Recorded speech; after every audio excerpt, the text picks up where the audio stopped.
Hi everyone and welcome back to my channel. Today I thought we could switch it up and do a little sit down video. This should be a pretty quick one, but I thought we could talk about my favourite romance books because over the years I've read quite a few romances, but recently I feel like I've maybe started to fall a bit out of love with the genre, although I have read some good ones recently as well. But yeah, I feel like I can talk about it and you guys can get some recommendations out of this, and maybe if anyone has any books that they'd recommend based on my top 10 books, that would be cool too. So I've tried to do books that are either standalones or the first book in the series for this. Number 10 is going to be the only one that is not one of those, just because I didn't love the first book, but I did love the second and third book, and that is Things We Hide from the Light by Lucy Score. This came out, I think, a couple of years ago now. I rated it 5 stars when I first read it, and I also rated the third one, Things We Left Behind, 5 stars. The first book in the series is called Things We Never Got Over, and that one revolves around a female main character kind of coming into this small town called Knockemout and having to deal with a lot of life stuff, but then she meets the male main character and they fall in love, obviously. And this book follows the male main character's brother, who is a police officer, and there's also kind of like a crime thing going on in these books. And Lena is, I believe, the male main character in the first book's ex, or like good friend, something along those lines. Like they're very good friends, I think. And she is quite like, I like this kind of female main character where they're very headstrong and know what they want, and like maybe can come across a bit mean sometimes. That's the kind of female main character that I tend to quite like. If they're done well. If they're done badly, then I'm gonna hate them as well. But yeah, so I kind of like this book, and yeah, I give it 5 stars. I don't know if I recommend this series though, just because I feel like I've grown out of it, and I feel like maybe quite a few people in general maybe have grown out of this kind of romance. But yeah, that's my number 10. My number 9 might be surprising to some people in general who are watching this, is Beach Read by Emily Henry. This book I read quite a while ago now. It was my first Emily Henry book. I think I read it 3 or 4 years ago. I don't know what year it came out. Yeah, so it came out in 2020. I believe I must have read it in 2021 just because I was abroad, so it wouldn't have been 2020. But yeah, so I read this a while ago at this point, and at the time I rated it 4 stars. So we're going for a bit of a jump, going from 5 to 4. But I do think I plan to reread this at some point, and I do think it would be higher rated if I reread it. I think at the time, obviously, 4 years ago, I was 18, so I wasn't really in the same headspace that I am now, and I feel like I would just relate a bit more to the chaotic sort of work life sort of stuff that goes on in this book. So yeah, I would obviously recommend this. I feel like if you've watched my videos at this point, you know I love Emily Henry and I will recommend her books. But it's basically just January and Gus. They both happen to be neighbours on like a little lake, and they both have houses. That was a very weird way of putting it. But January is there for sort of family grief reasons, whereas I think Gus is just there because he needs a bit of time away to write his new book. He's kind of got into a bit of a rut, but he was also doing some research in the area. Whereas January is kind of there for like packing up stuff, that kind of thing, but also she's taking the opportunity to try and write a book. They're both authors. My number 8 is a little bit random, I guess. It's The Cheat Sheet by Sarah Adams. This is another book that was one of the first ones that I read, and I did really enjoy it. I gave it 5 stars at the time. I'm not sure if it would still be a 5 star, to be honest, but I do remember loving it. So I can't really not recommend it because I know I loved it. And I do think that Sarah Adams is just really good at rom-coms. I don't think you're ever going to hate one of her books just because they're always really fun, light-hearted. This was very light-hearted and it was very cute. It was very much like Taylor Swift and Travis Kelce, basically. So if you like that vibe, I would recommend this one. It's also pretty short. I do think that it's very romance though, but also in a light-hearted way. So yeah. And then kind of along the same lines, my number 7 is Icebreaker by Hannah Grace. This is another book that was one of the first ones I read. I think I read it straight after Cheat Sheet actually, and it was another 5 stars at the time.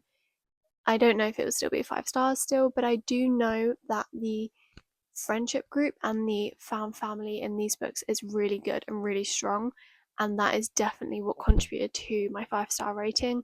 I also read Wildfire. I didn't love that one as much, but I still rated it highly because of the like found family intertwiningness, I guess. I don't know if that's a word, of these books. This book is, I feel like, kind of hated on a little bit on Book Talk and BookTube. It's Anastasia and Nate.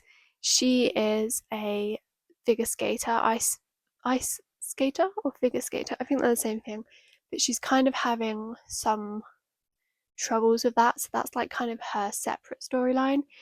And then Nate's storyline, he is the captain of the ice hockey team, but he has got some troubles going on with the team and he's trying to deal with that. And they actually end up having to work together, the ice hockey team and the ice skater team, to schedule the ice skating times because they get in trouble and they have to like do stuff at the same time. And obviously they're both really annoyed at first, and then these two end up falling in love. And it is a spicy book. I feel like that's what everyone thinks of when they hear about Icebreaker. It is spicy. I don't love spice in books, and I didn't like hate this book because of the spice. I did also read it a while ago, and I think I have actually become less liking of it. That didn't make sense. If you're someone that takes books very literally, I wouldn't recommend this one. I also wouldn't recommend Cheat Sheet. Probably wouldn't recommend Things We Left Behind. Was that what it's called? Things We Never Got Over? No. Things We Hide from the Light.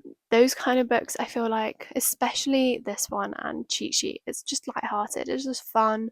If you're looking for serious, like very realistic, no fun, then I wouldn't recommend this one. Then my number 6 is The Rom-Commers by Catherine Center. This one I read pretty recently. It's in one of my videos. I think it was reading romance for a week. And I rated it 4.75 stars. If you've watched that video, you know why I rated it that. It does feel a bit like a 5 star book in my heart, but the health aspect of this book definitely triggered me a little bit, and that's just because I'm someone that can be triggered by health anxiety. I mean, I guess I could just say I have health anxiety to a degree. I definitely don't have it severely, but the fact that this book triggered it and I don't have it that severely means that I wouldn't recommend this book to anyone that has health anxiety, just full stop. I think if you're someone that's maybe a bit conscious of your health, you might be okay reading this one, but yeah, just be very mindful and cautious, I guess, if you're thinking of reading this. This book is about Emma and Charlie. Charlie is a well established author living in Los Angeles, I believe, and Emma is, I think, she wants to be an author, but her life just hasn't really gone that way because her dad is unwell and she is looking after him. But then she gets a chance to work with Charlie, and it all kind of goes from there. So yeah, I really liked it. Their relationship was just cute, and I really like the ending as well. It was very cute. Then my number 5 is Every Summer After by Carly Fortune. This one I read a couple years ago and I loved it. It was 4.75 stars just because what happens in this book, if you've read this book, it's so frustrating and I hated it. So I couldn't give it 5 stars because of that, even though it's literally part of the storyline. Like, it had to happen for the story to go that way, but I hated it. So that's why I didn't give it 5 stars. This book is following Percy and Sam. Percy goes to this like lake house every summer, and so does Sam and his brother Charlie, and they just like become friends over the years. They kind of meet each other, I think, when they're sort of 7, 8 years old, and they just see each other every summer since then. And then Percy and Sam fall in love, and it all goes on from there. It's kind of like a dual timeline book, I'm pretty sure, and it's just quite emotional. I cried during this book. This was the first book I cried at, I believe, and it's still the book I cried the most at. And I'm not a crier. If you know me, I'm not a crier. But this one, my heart really hurt reading this one. So I love it, and that's why it's number 5. But I wouldn't recommend it if you're extremely emotional, I guess. But honestly, I feel like I just recommend it to anyone that likes romance and wants to read romance because it's one of my favourites. Obviously, it's in my top 5. And yeah, I'm really excited to read One Golden Summer. So my number 4 is Flawless, and this was a 5-star read for me when I read it. However, I did read it a little while ago, and since I have read the next 4 books and Reckless, the 4th book, I also really loved, and I would probably rate it on par with this one, so that's why I've chosen Flawless for the concept of this video. I don't know if that made sense, because it's the first book in the series and I did still rate it 5 stars. This series is just a really good romance series. If you just want a romance series, I'd recommend this one. It is set in a small town called Chestnut Springs, which is in the Canadian countryside, I guess you would call it if you're from England. Like, basically there's like cowboys, ranches. The main character Rhett in this is a bull rider. I wasn't too keen on that part of the storyline, I will say, and I think it was something that I was constantly thinking about whilst reading this, just because I I'm gonna be honest, I don't see how anyone can find bull riding entertaining. That's just my personal opinion, but I'm sure quite a few people can agree with me. I didn't love that, but I did try to not think about it, even though it did keep creeping in my mind.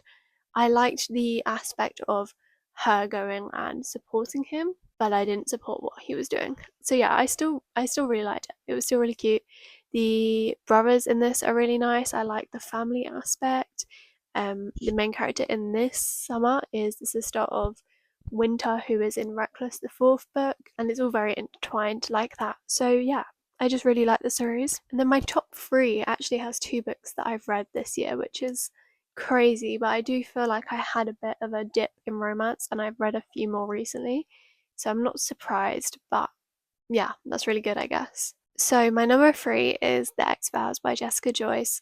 I feel like this one is talked about quite a lot at the moment on BookTube. It was a 4.75/5 stars for me, just because I feel like with this book, the initial issue was very much communication. And I know a lot of books have miscommunication, but this one was very much like you literally could have said like 3 or 4 words and it wouldn't have gone that way in the first place. So that's why I kind of was in between a 4.75 and a 5. But honestly, in my heart, it was a 5-star. I loved the 2 characters together. They were so cute. I liked them both individually.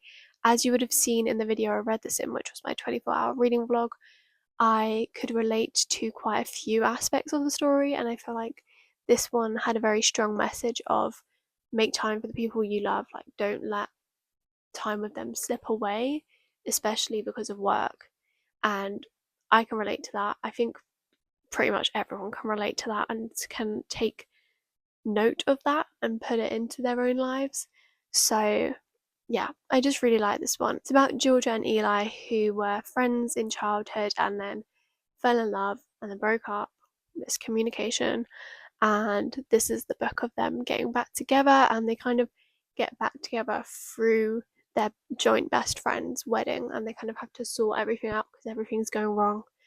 And yeah, it's set in the Napa Valley in California, and I feel like I could really picture everything that was going on, so I really like that as well.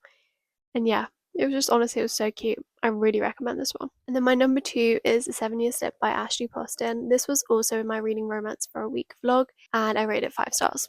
I absolutely love this book. I honestly can barely fault it. I think my one fault is that it was a little bit hard to follow in the beginning with the time travel kind of aspect of it, just because it wasn't necessarily clear when time slipped, I guess. But I really, really loved it. I loved Clementine as a character. I thought she was very like unique in the way that she was, and I loved that she was constantly thinking about her aunt, and like it was just really sweet. And I feel like again kind of had that message in it of like making time for things, like go on those holidays with your aunt before she's gone, those kind of things. I really like those kind of messages in books. I also really like the male main character, and I still don't know how to say his name, but I'm going to say Ewan. I really liked Ewan. I thought when we first saw him in the like future or current timeline, I guess, I was a bit unsure, but in the past timeline, he's amazing and he becomes so lovable as the book goes on, and they were just so cute. And I really loved his whole separate storyline with opening restaurants. I also loved his friends that had their own little food truck. I really liked that aspect of it. Clementine had her own group of friends with stuff going on. So yeah, I just really liked it. I think you can kind of tell by how we've got closer to the beginning of my first rated books that the romances I tend to like have something else going on. They're not just a pure romance. If you know me, I feel like this isn't going to be a surprise, but maybe it will be to people that don't know me. It's Book Lovers by Emily Henry. This was my only 5-star Emily Henry book. I read it again quite a while ago now, and I'm really looking to reread it this summer. I feel like the main reason I loved this book is because I can relate to Nora, and I feel like this is kind of the case for Emily Henry books, is you tend to love the one that you can relate to the main character the most. So for me, I really relate to Nora, and also I really like Charlie as well. If you don't know, Charlie Lastra, if you ever hear people talk about Charlie Lastra, it's from Book Lovers. So basically, Charlie is a like top level editor for books, and Nora is a top level agent, I believe, and they're kind of rivals in that aspect. But then they both end up going on a holiday in the same place, and it kind of all goes from there. That's kind of where I'll put it for the romance aspect.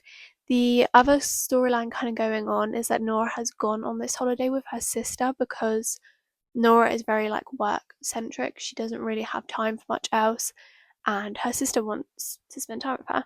So they go on this holiday together, and it's kind of about having their sister time, but obviously other things happen. And yeah, I just really liked it. I liked the romance, I liked the sister relationship, I liked Charlie's family, I liked the small town. I just liked everything about this book. So if I was going to recommend you a Emily Henry book, it would be this one, but it's just because it's my favourite. Any Emily Henry book I would highly recommend to you, but this one is my favourite. This one is my favourite romance book. I love it. And yeah, those are my top 10 romances. Let me know if you have the same sort of top 10. I feel like some people might have the same, like maybe one or two or even three in their top 10. So let me know. Also, let me know if you have any recommendations based on my top 10. And yeah, I hope you can take some books from this video to put on your own TBR. And I'll see you in my next video, which will be on not this Wednesday, but next Wednesday.